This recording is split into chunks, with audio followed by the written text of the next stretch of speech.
Вот так, при помощи биографии Родиона Федорченка мы рассмотрели историю вызвольных змагань. И как видим, это так не похоже на статью в журнале или параграф в учебнике. Мы прошли плечом к плечу с батькой атаманом, мы слышали его тяжелое дыхание, понюхали запах крови и пороха, и таким образом узнали, как все это было на самом деле. Потому что все эти повстанцы были реальными людьми, такими же, как мы с вами, со своими недостатками, со своими сомнениями, спорными решениями, но именно они делали историю, они наблюдали за ее ходом через занавеску. Все это были люди того времени, и они ковали характер в боях, и среди них были как исторические личности, так и те, имена которых мы никогда не узнаем. Но представляя, как это было 100 лет назад, мы лучше понимаем, что происходит сегодня. А сегодня это 4 июня 2023 года. Канал Ірини Коновець-Поплавської.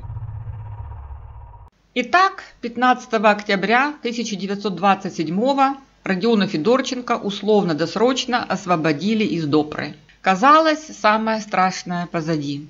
Главное, он выжил.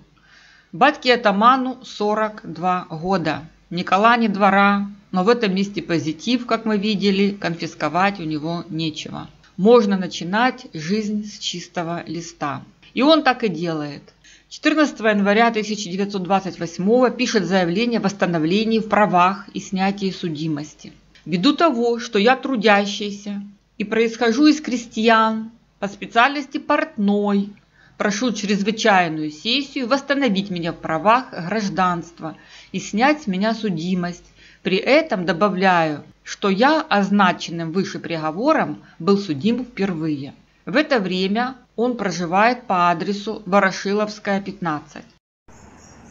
Вот на этой улице жил Родион Федорченко, вот в этом доме. Ну, не в это, новый дом. А здесь, на этом месте, наверное, было что-то приблизительно, как и 17-й. Вот здесь он был прописан, но он здесь не жил. На этой приятной улочке. Центр города. И Родион Федорченко наконец признает, что да, он портной и происходит из селянства. И получается, что и в Допре он работал портным, и, может быть, поэтому получил УДО. И самое невероятное, что он зацепился за этот крючок и остается работать вольнонаемным инструктором портняжной мастерской Бупра, где служил тогда и его племянник Авраам Федорченко, сын его брата Ивана.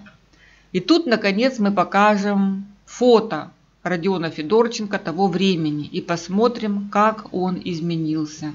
Здесь мы видим молодого человека, который после проживания во Львове, после царских ссылок, решил посвятить себя доле профессионального революционера.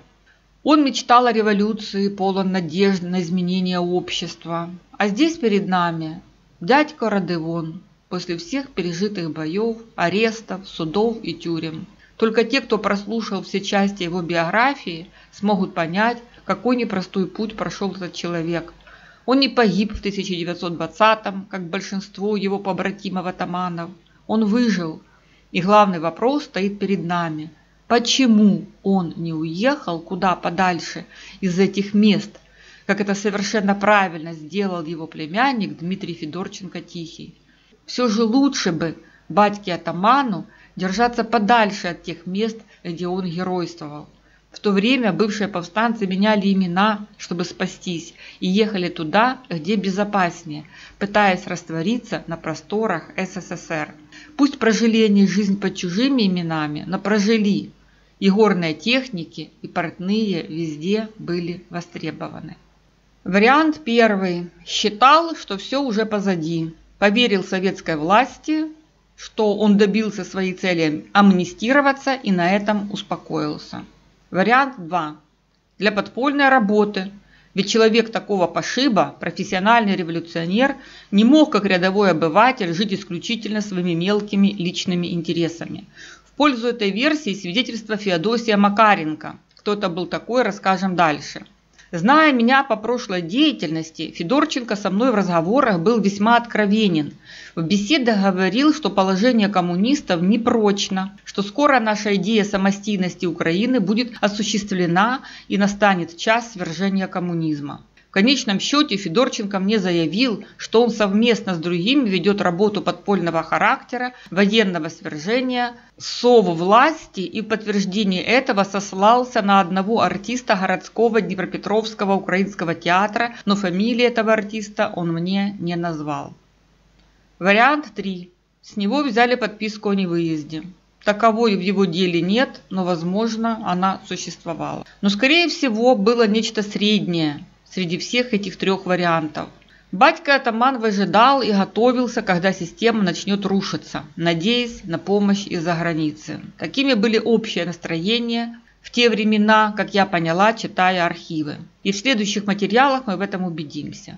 Люди не понимали, что тоталитарные режимы могут задерживаться очень надолго при помощи террора и пропаганды, их основного оружия.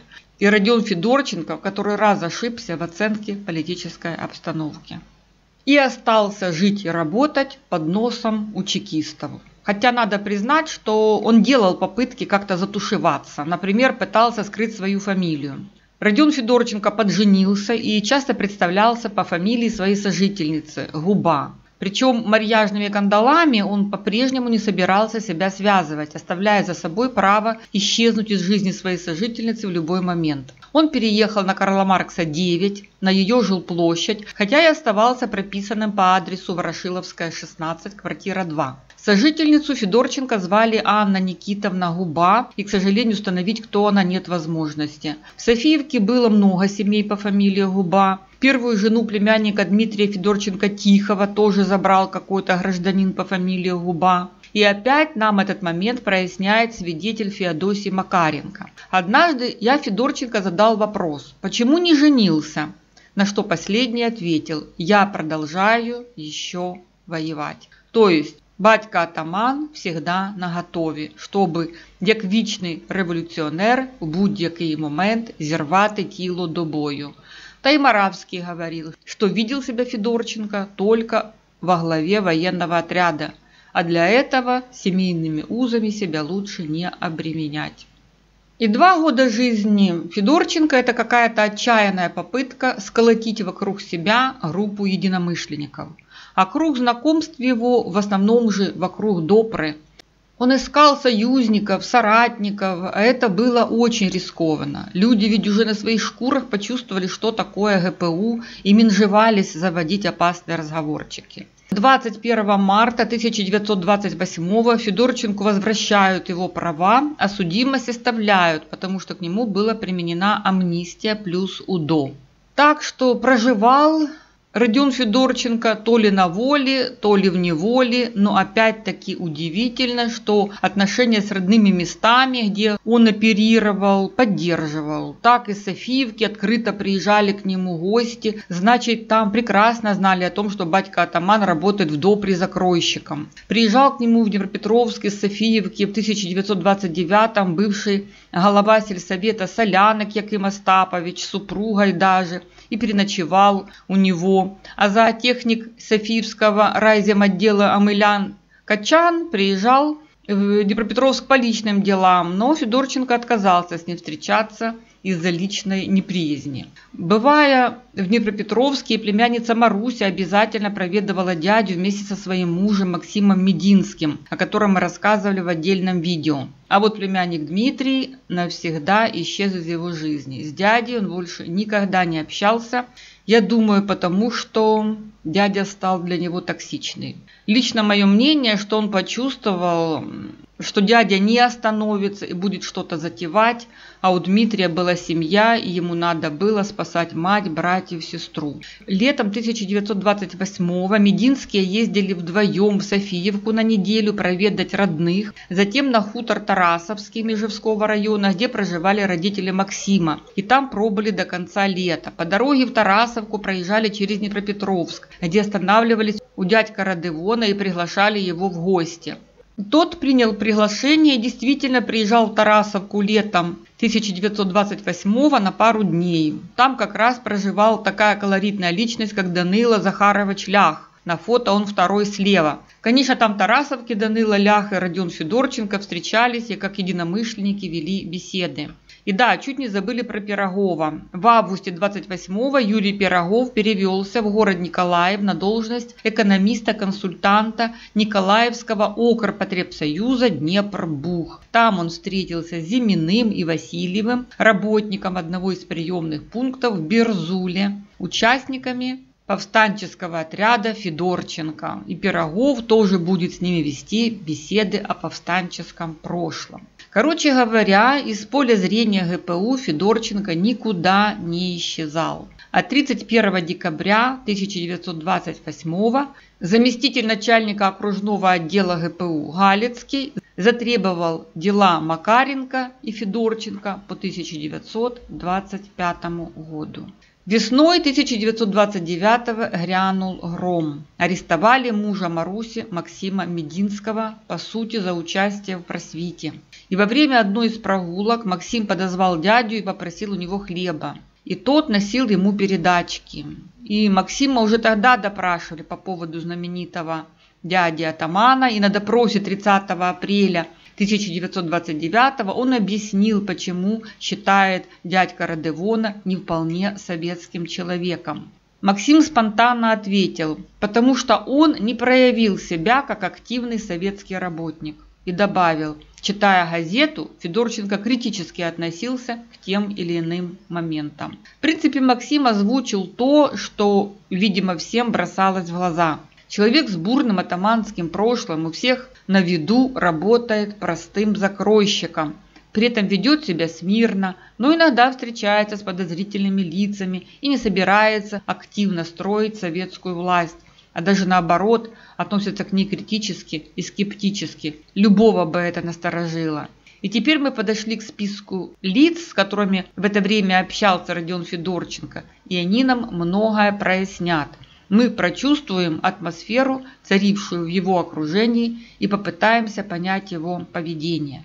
Буркаленко Иван Яковлевич, 1888 года рождения, из села Федоровка Кременчугского округа, примечателен тем, что укрывал в свое время Елисея Лютого-Черевыка, командира отряда атамана Сірко, как называли Василия Шкляра, родом с Веселых Тернив. Буркаленко судили за укрывательство Елисея Лютого в 1924 году. В камере он тогда и встретил Федорченко, который прекрасно знал как атамана Лютого, так и Сірко. В начале 1925-го Буркаленко освободили, и он уехал в село Романково. И Федорченко несколько раз приезжал к нему в гости, как к знакомому или с кем-то там даже встретиться в Романково. Колоритный персонаж Макаренко Феодосий Яковлевич, 1876 года рождения, из села Головкивка Кременчугского округа. Богатейшая биография. Вообще-то он был член ОСДРП, но в 1917-м его исключили из партии как агитатора за самостийную Украину. При УНР он был членом Центральной Рады. В тылу у белых на территории Екатеринославской губернии Макаренко вместе с Федорченко воевал после того, как встретился с ним в 19 году, когда тот был помощником атамана Мирошниченко. Затем Макаренко перешел в бригаду к Малашко, затем был агитатором при штабе Тютюнника. В общем, везде успел. В 1921-23 находился в эмиграции, но потом вернулся в Украину.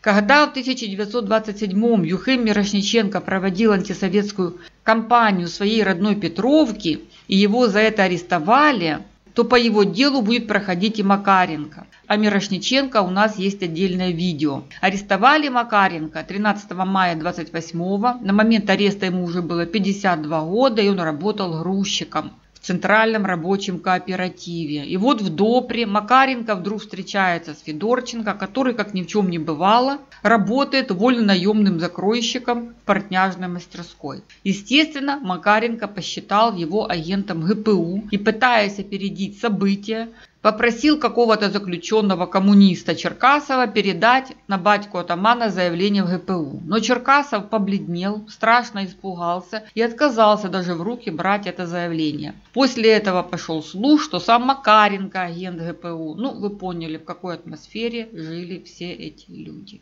Амельченко Макар Михайлович, 1874 года рождения, из Полтавы.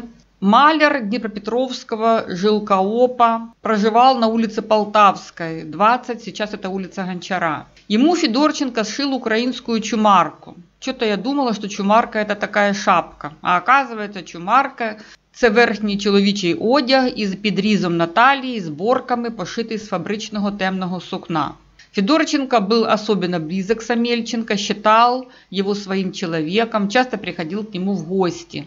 29 января 30-го Амельченко обвинят в антисоветской агитации, сошлют в Казахстан на 3 года. Капитаненко Степан Демьянович, 1899 года рождения, из Перещепина. В Бупре работал кладовщиком, жил на Литейной 10. Был в 1922 осужден за участие в политбанде перещепинского повстанческого атамана Матвиенко. Капитаненко Федорченко высказался так.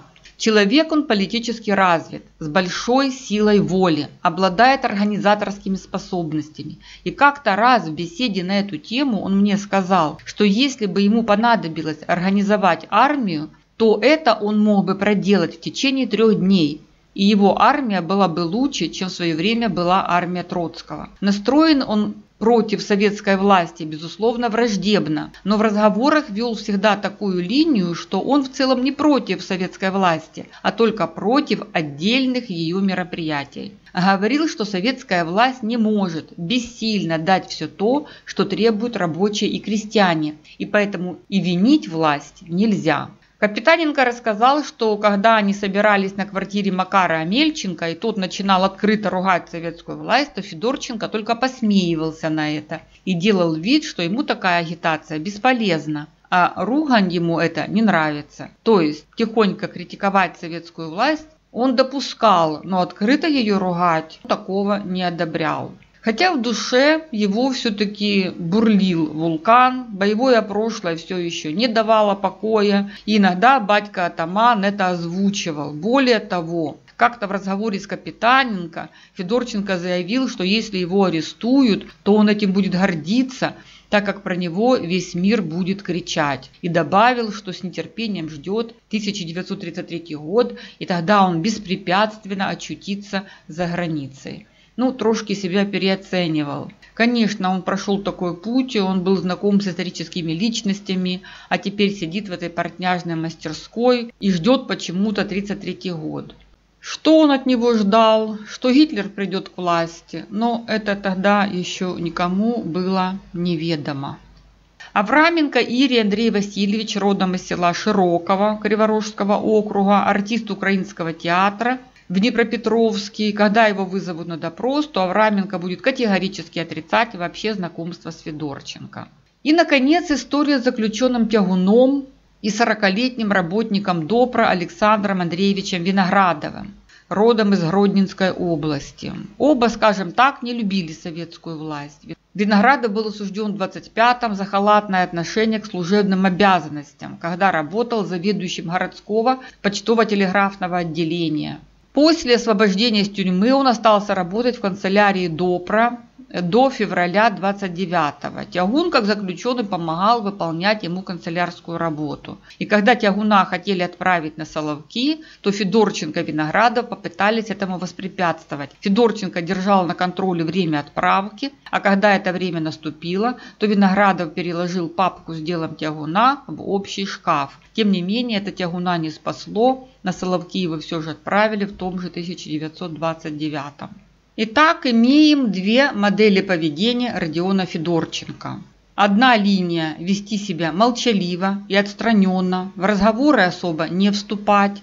Вторая линия – со своими можно и открыться, и прихвастнуть. Поэтому одни, как старший надзиратель Шавкань, говорили, что Федорченко скрытный и свои взгляды не высказывал, а Виноградов вообще характеризовал Федорченко, что он по натуре не то что молчаливый и скрытный, а даже флегматичный, то есть медлительный, спокойный, с более или менее постоянным настроением и не выражает свое душевное состояние. Другие говорили, что Федорченко открыто выражал свои взгляды щирого украинца и даже эсеровские. Капитаненко сказал так: в процессе беседы он узнал, что я отбывал наказание за повстанческую деятельность и стал беседовать со мной более откровенно. Был такой Бейник Колько, осужденный за бандитизм, значит тоже был в повстанцах и работал в мастерской Допра вместе с одним из братьев бандуристов Корецких.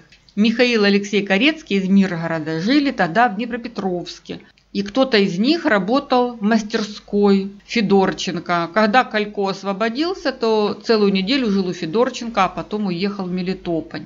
Парнишке Кутепову Федорченко рассказывал, что жил до войны в Австрии, и это правда, Львов тогда был частью Австро-Венгерской империи, и что он наполовину итальянец. Странная история с этим итальянством.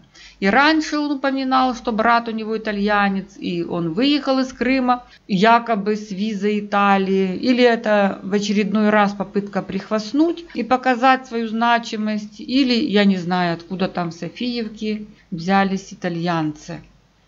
И опять процитируем Федосия Макаренко. Зная меня по прошлой деятельности, Федорченко со мной в разговорах был весьма откровенен.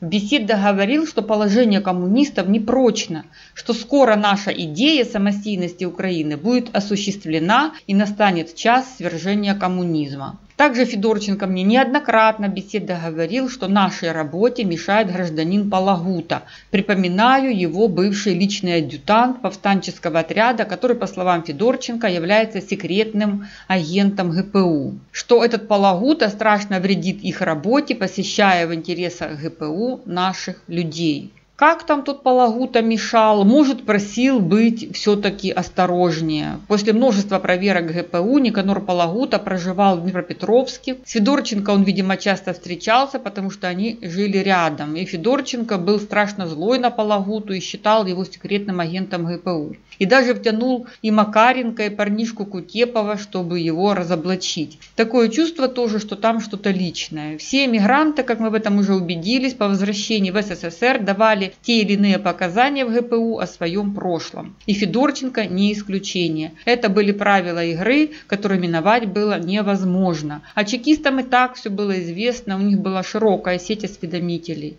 Да и сам Федорченко маячил перед их глазами на виду, они без Палагуты все о нем знали. В итоге ГПУ открыла в октябре 29-го дело по банде Федорченко под названием «Атаман». И началось активное следствие, стали вызывать свидетелей, а потом произошло то, что должно было произойти рано или поздно.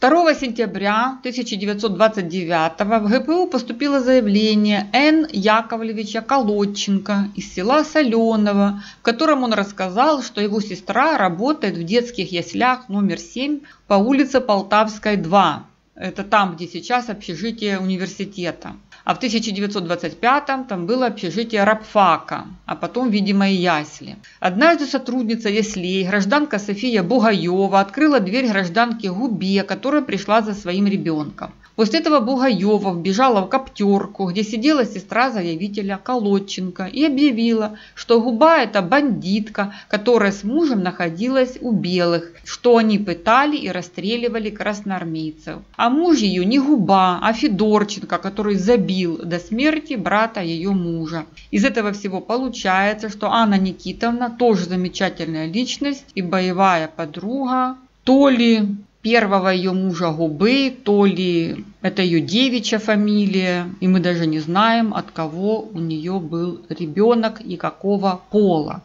И оказывается, это не первый раз, когда Бугаева подымала кипиш.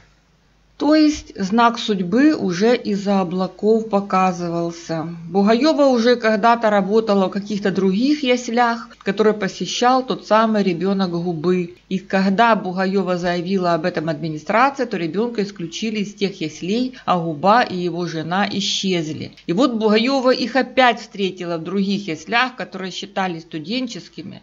И, вероятнее всего, ясли эти были чуть ли не в одном здании с общежитием рабфака. Чекисты вызвали Колодченко Марию Яковлевну, уборщицу детских яслей номер 7. Она жила по соседству, проспект Карла Маркса, номер 6. И та рассказала о случившемся и добавила, что гражданка Губа начебто учится в партшколе, и что Бугаева ей сообщила, что банда Федорченко убила брата ее мужа, а однажды уничтожила большой отряд милиции. 7 сентября 1929 года выходит постановление о принятии дела в производство. Его подписали начальник контрреволюционного отдела Днепропетровского окружного отдела ГПУ Лунев Минц Зиновий Григорьевич. До этого Лунев уже отличился по другим делам. В 1926 году в итоге удачно разработанной ним чекистской операции на территории Польши был убит генерал Хорунжий армии УНР Владимира Скилка, чем Лунев страшно гордился. Под руководством Лунева-Минца были ликвидированы повстанческо-петлюровские организации на объектах Днепростроя в городах Запорожье и Днепропетровск. И делом Федорченко вплотную занялся тот самый Хамали Анюк, что занимался и арестом атамана Малашко. Теперь он стал начальником окружного отдела ГПУ. 9 сентября допросили саму Софью Ильиничну Бугаеву, неграмотную вдову, родом из Софиевки, уборщицу детдома номер 7. Проживала она на Нагорная, 6. Та показала, что у Федорченко в свое время была банда до 70 человек, которая расстреливала красных и советских работников. Однажды они поймали и расстреляли на хуторе Горба 25 советских милиционеров и бросили их в колодец. Убил Федорченко и брата ее покойного мужа, бугая Степана Никитовича. Да, это была роковая вдова того самого Сергея Никитовича. 10 сентября Федорченко приняли и провели обыск на квартире по адресу проспект Карла Маркса, 9. А это Карла Маркса, 9, новое здание. Ну, наверное, оно выглядело как вот это вот следующее. Голубенькое. Не знаю, что там. Примерно. Ну, получается, что все они жили тут на одном пятачке. Все фигуранты нашей справы.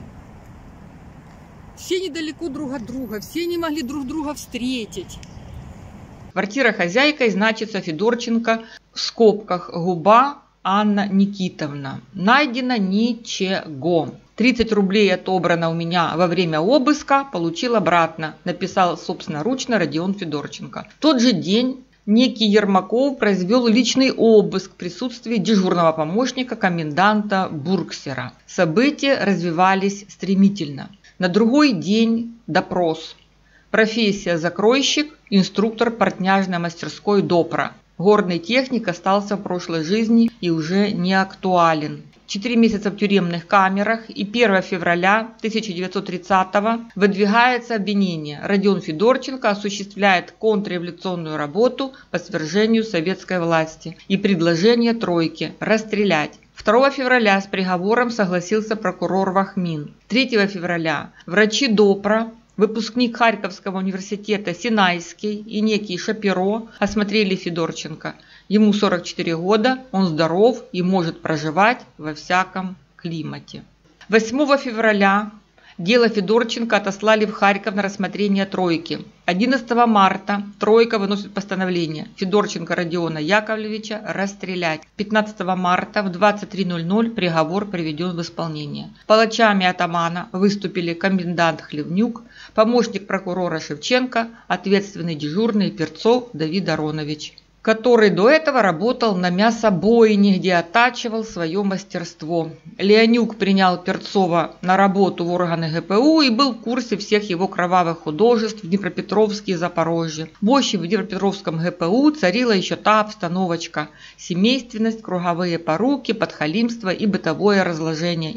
И что-то меня это не удивляет. Это характерная черта этого города. А шайка-лейка, состоящая из 3 братьев-НКВДистов Перцовых и сестра их Ольга замужем за печально известным чекистом Исааком Ананьевичем Шапиро, задавала там тон. А в это время Юрий Пирогов, у которого, как мы помним, Федорченко когда-то был помощником по Бессарабии, спокойно работает в Николаеве. В 1932-м он переезжает в Одессу и становится заведующим плановым отделом Одесского облпотребсоюза. И вот 4 мая 1933 произошло нечто загадочное. Днепропетровский областной отдел ГПУ вдруг направляет в Харьков коллегам письмо под названием «О. Федорченко» с просьбой прислать им следственные и агентурные материалы. Письмо начинается следующими словами. Одним из серьезных фигурантов, имеющихся у нас в разработке, является гражданин Федорченко Родион Яковлевич, 1885 года рождения. Подписал письмо начальник особого отдела Абрам Владимирович Сапир, племянник известной большевички Гопнер. В письме упоминаются 3 дела, одно из которых – следственное дело, по которому он, Федорченко, согласно постановлению особого совещания от 29 января 1930 заключен в концлагерь на 3 года. Это какой-то ребус. Во-первых, как Сапир мог не знать, что Федорченко уже 3 года как расстрелян? Фигурант – это человек, проходящий по уголовному делу в качестве обвиняемого, свидетеля или подозреваемого. А как показывает практика, такие люди терминами не разбрасываются, а довольно точно их употребляют. Во-вторых, оказывается, 29 января 1930 года было вынесено постановление особого совещания о заключении Родиона Федорченко в концлагерь на 3 года. И как мы помним, 3 февраля врачи ДОПРа Синайский и Шапиро именно в связи с этим осмотрели Федорченко и отметили, что он может проживать во всяком климате. А потом вдруг раз и пришла команда расстрелять. Что это было? Можно, конечно, развить конспирологию. Это еще не был 1937-й, когда стреляли всех, кто под руку попадется.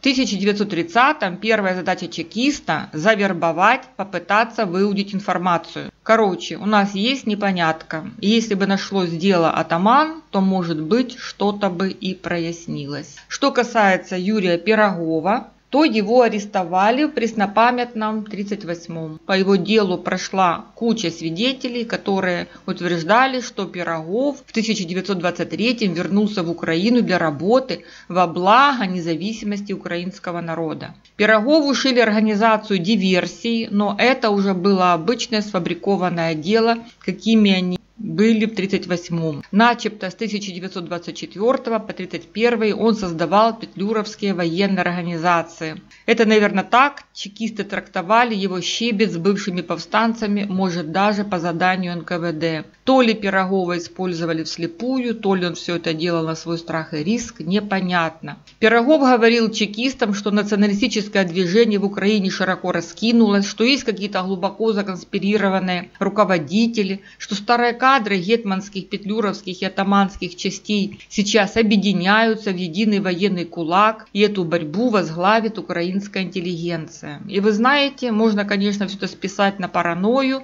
но как-то пугающе правдоподобно все это слышится. Вполне вероятно, что Пирогов свято верил в глубоко законспирированных руководителей националистического движения, как верили в них в 23-м многие перебежчики из Румынии. Но вот что смущает. Зачем все это Пирогову надо было? Заигрался в секретного сотрудника. Ведь у него было все. Пирогова арестовали, когда работал на теплом местечке консультанта-экономиста. Жил он в переулке Малый, номер 6, квартира 12. Вот посмотрите, нехилое такое расположение недалеко от моря. Супруга Пирогова Макаренко Ксения Львовна, сестра роддома номер 2. Соседи именитые, как, например, чешский музыкант Йозеф Пршибик.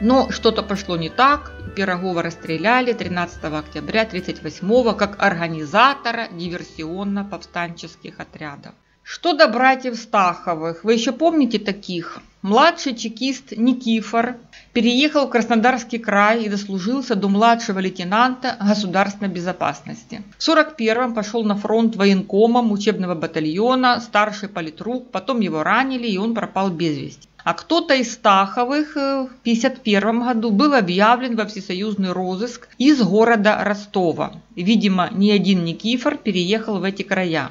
И в 1956-м поступил в архив запрос начальнику учетно-архивного отдела КГБ при Совете министров УССР из Ростовской области выдать архивную разработку по Петру и Ивану Стаховым. Мотив – проверка обоснованности осуждения за нелегальный переход границы из Румынии в 1922-м. Проверка обоснованности. Как вариант, Петр и Иван в это время были живы и захотели реабилитироваться. Канал Ірини Коновець-Поплавської.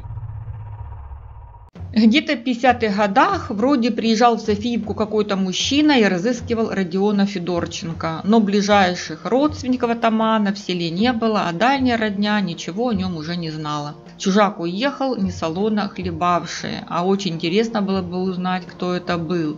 И вот финал. 1999 год, апреля 13 дня, президент Кучма рулит страной. 20-й год, как Украина восстановила свою независимость, за которую боролись Родион Федорченко и его племянник Дмитрий Федорченко-Тихий. И вот независимая Украина приходит к выводу, что Федорченко Родион за организацию вооруженного восстания и въезд в ОССР без установленного паспорта и без разрешения надлежащей власти, а Федорченко-Тихий за участие в вооруженном восстании, въезд в ОССР без установленного паспорта и без разрешения надлежащей власти и проживание по чужому документу осуждены обоснованно и реабилитации не подлежат. Подписал этот документ Дмитрий Андреевич Витоха, заместитель генерального прокурора Украины. Это тот Витоха, которого мы заслужили. А я вспоминаю, как этот самый Родион Федорченко когда-то устроил во французском посольстве в Кишиневе дебош, рассказав все, что думает о великодержавном шовинизме. И этот, с позволения сказать, Витоха сидит в такой светлом кабинетике и черкает ручечкой своей подписи бездумно. А может и не бездумно, может ставил Витоха подписи и приговаривал: вот вам реабилитация, вот вам организация вооруженного восстания, вот вам въезд в УССР без установленного паспорта и вот вам проживание по чужому документу. И остались нам от батьки атамана только вот эти вещественные доказательства, записочки, написанные латиницей. Эх, расшифровать бы их.